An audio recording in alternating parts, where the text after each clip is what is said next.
ಕರಾವಳಿ ಹಾಗೆ ಮಲೆನಾಡು ಭಾಗದಲ್ಲಿ ಕಳೆದ ಒಂದು ವಾರದಿಂದ ಸುರಿದಿರುವಂತ ಮಳೆ ಸಂದರ್ಭದಲ್ಲಿ ಬಹಳ ಗಾಳಿಯಿಂದಾಗಿಯೂ ಕೂಡ ಅನಾಹುತ ಆಗಿದೆ. ನೋಡಿ, ಉಡುಪಿಯಲ್ಲಿ ಸುಂಟ್ರ ಗಾಳಿ ಬೀಸಿ 150 ಅಡಿಕೆ ಮರ ಧರಾಶಾಹಿಯಾಗಿದೆ. ಬೈಂದೂರು ತಾಲೂಕಿನ ಯಡ್ನಾಳ್ ಗ್ರಾಮದಲ್ಲಿ ಈ ರೀತಿಯಾಗಿ ಅವಾಂತರಗಳಾಗಿದೆ. ಸುಂಟ್ರ ಗಾಳಿಗೆ ಮುರಿದು ಚೆಲ್ಲಾಪಿಲ್ಲಿಯಾಗಿ ಬಿದ್ದಿದ್ದಾವೆ ಮರಗಳು. ಗಾಳಿಯ ರಭಸಕ್ಕೆ ವಿದ್ಯುತ್ ಕಂಬಗಳು ಕೂಡ ಧರಾಶಾಹಿಯಾಗಿದ್ದಾವೆ. ಮನೆ, ತೋಟದ ಜೊತೆಗೆ ಒಂದು ಕಾರು ಕೂಡ ಸುಂಟ್ರ ಗಾಳಿಯಿಂದಾಗಿ ಜಖಮಾಗಿದೆ ಅಂತೇಳಿ ತಿಳಿದು ಬರ್ತಾ ಇದೆ. ನೋಡಿ, ಅಡಿಕೆ ಮರಗಳು ಎಲ್ಲ 10, 15, 20 ವರ್ಷದ ಮರಗಳು. ಸೊ ಇಂಥ ಮರಗಳು ಹೇಗೆ ಸೀಳ್ಬಿಟ್ಟಿವೆ ನೋಡಿ. ಇದು ಸುಂಟ್ರ ಗಾಳಿಯಿಂದ ನೋಡಿ ಅಲ್ಲಿ ಹೇಗಾಗಿದೆ ಅಂತ ಹೇಳ್ಕೊಂಡು ನಾವು ಪ್ರತಿನಿಧಿ ಪ್ರಜ್ವಲ್ ಇದಕ್ಕೆ ಸಂಬಂಧಪಟ್ಟಂಗೆ ಒಂದು ವರದಿ ಕೊಟ್ಟಿದ್ದಾರೆ, ಬನ್ನಿ ನೋಡ್ಕೊಂಬೋಣ.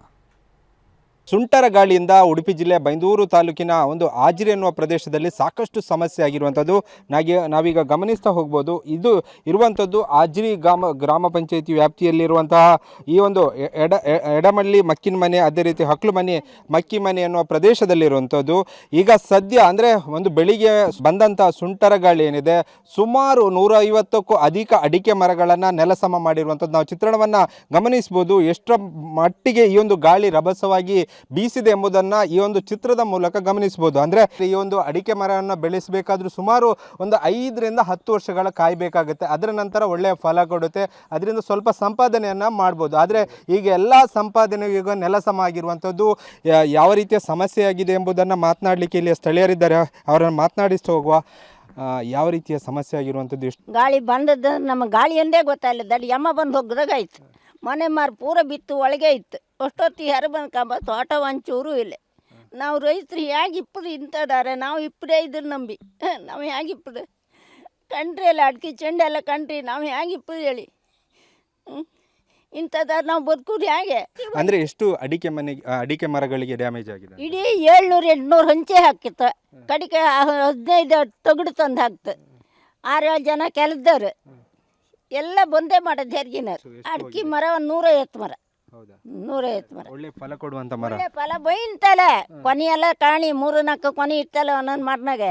ತುಂಬ ನಾವು ಇರ್ಕಾರೇ ಇಲ್ಲ. ಊರ ಮೇಲೆ ವರ್ಷ ನಾವು ಪರಿಹಾರ ಏನೋ ಕೊಡ್ದಿರ ಗೌರ್ಮೆಂಟ್, ನಾವು ಊರ ಮೇಲೆ ವರ್ಷ ಅಷ್ಟೇ, ಬೇರೆ ಮತ್ತೇನಿಲ್ಲ. ಮನೆ ಹೊಟ್ಟಿ ತೋಟ ಅಷ್ಟೇ.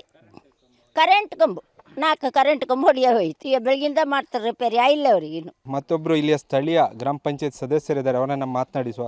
ಸರ್, ಈ ರೀತಿಯ ಘಟನೆ ಈ ಹಿಂದೆ ಎಲ್ಲಿಯಾದರೂ ಆಗಿತ್ತಾ ಅಂತ ಹೇಳಿ? ಇಲ್ಲಿ ಬೈಂದೂರಲ್ಲಿ ಈ ವರ್ಷ ಫಸ್ಟು. ಇದು ಹಿಂದಿನ ವರ್ಷ ಇಲ್ಲಿ ಅಮಾಸ್ಬೇಲ್ ಮಚ್ಚಾಟಲ್ಲಿ ಆಗಿದೆ. ಆದರೆ ಈ ಸಲ ಮಾತ್ರ ಈ ಥರ ಆಗಿದ್ದು ನಾವು ಕನಸಲ್ಲೂ ಎಣಿಸ್ಲಿಕ್ಕಿಲ್ಲ, ಆ ಥರ ಆಗಿದೆ. ಆದರೆ ನಾವು ಹೇಳೋದು ಸರ್ಕಾರಕ್ಕೆ ಒಂದು ಆಗ್ರಹ ಮಾಡೋದು, ರೈತರ ಈ ಬೆಳೆ ಕೈಗೆ ಸಿಕ್ಕಿದ ಬೆಳೆಯನ್ನು ತಗೊಳ್ಳಿಕ್ಕೆ ತುಂಬ ಕಷ್ಟ ಆಗ್ತಾಯಿದೆ. ಇದು ಸಾಧಾರಣ ಹೆಚ್ಚು ಕಮ್ಮಿ 70-75 ವರ್ಷದ ಮರ ಇದೀಗ. ಅಷ್ಟು ಅಂತಂಥ ಮರ ಪೂರ ನೆಲಸಮ ಆಗಿದೆ. ಒಂದೊಂದು ಮರದಲ್ಲಿ 6 ರಿಂದ 7 ಕೊನೆ ಇದೆ. ಅಂತಂಥ ಮರ ಇಲ್ಲಿ ರೈತರು ಬದುಕುವುದೇ ಕಷ್ಟ ಆಗಿದೆ. ಇದನ್ನೇ ನಂಬಿ ನಾವಿರೋದು. ಇದನ್ನು ಬಿಟ್ಟರೆ ಬೇರೆ ಏನೂ ನಮಗಿಲ್ಲ. ಎಂತಕ್ಕಂದರೆ ಸಾಗುವಳಿ ಚೂರ್ಪಾರು ಇರೋದು, ಪೂರ ಅಡಿಕೆಯೇ, ಕರಾವಳಿ ಭಾಗದಲ್ಲಿ ಅಡಿಕೆಯನ್ನೇ ನಂಬಿಕೆ ಇರೋದು. ಆ ಕಾರಣದಿಂದ ಸರ್ಕಾರ ಇದನ್ನು ಮನಗೊಂಡು